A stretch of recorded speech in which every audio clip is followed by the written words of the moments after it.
Hey guys, welcome back to Gretchen's Bakery. I'm going to show you my version of how to make an edible chocolate cup.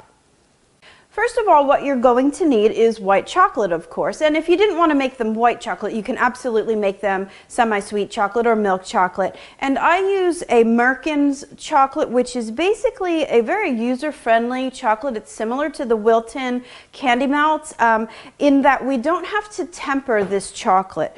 But if you guys are familiar with how to temper chocolate and you are well-versed in working with chocolate couverture, absolutely go ahead and use that. It's the same concept, only of course you'll have to temper it. Also what I'm using, I have these little silicone dome molds here.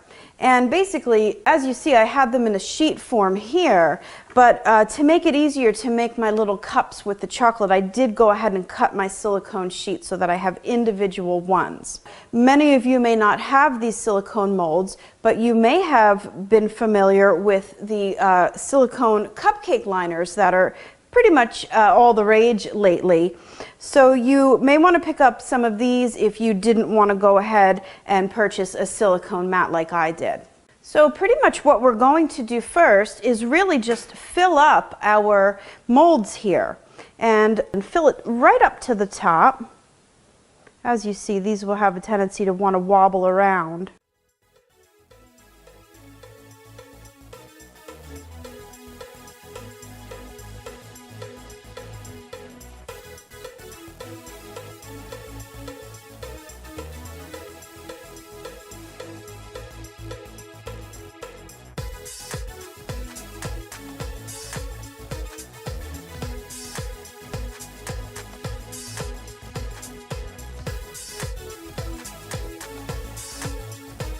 Now, because we're not trying to make solid chocolate cups, we do want them to be hollow. We are now going to flip it right over to make sure all the excess drips out.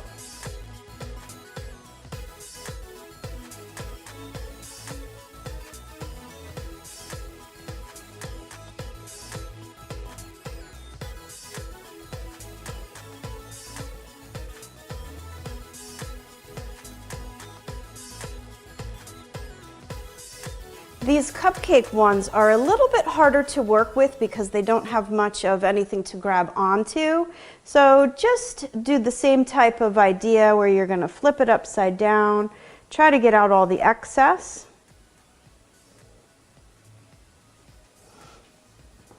Now what I like to do at this point is just scrape the edge of any of that excess that has kind of dripped over the edge. We don't want it to be a real jagged looking cup.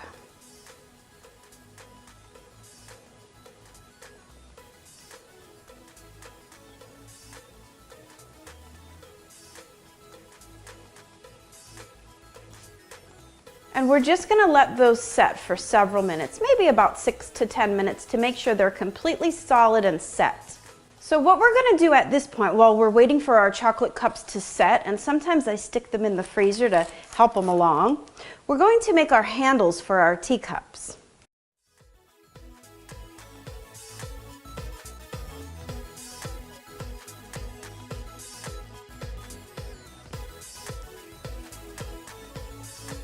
I always do more than I need because you never know if some of them are going to break.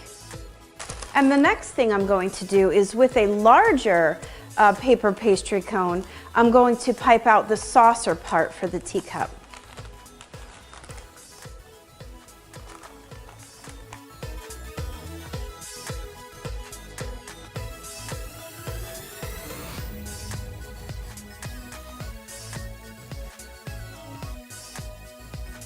And basically what we're going to do is really just pull that silicone away from it, being very careful not to crack the chocolate that's inside, and you can sort of just peel it right off.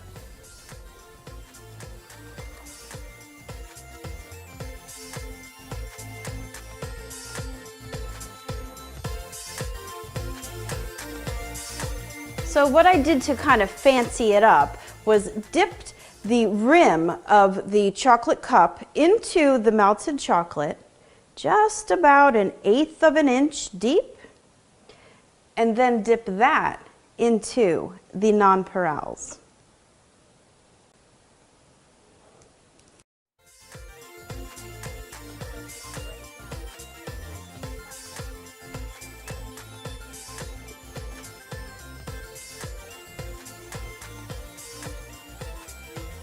Now, if your saucers do set like mine have, because it's pretty cool in here today, you could just go ahead and take another spot of chocolate and put that right on the center.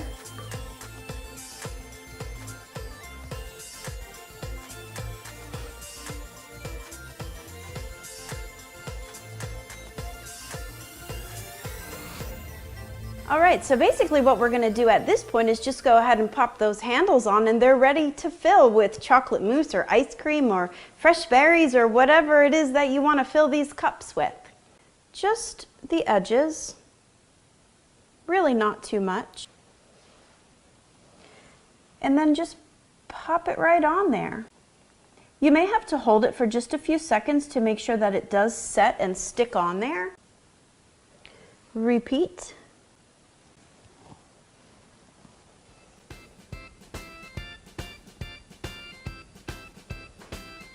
And that really is how simple it is, guys, to make your own chocolate edible dessert cups to fill up with whatever it is you feel you want to fill them up with. And then you get to eat the cup.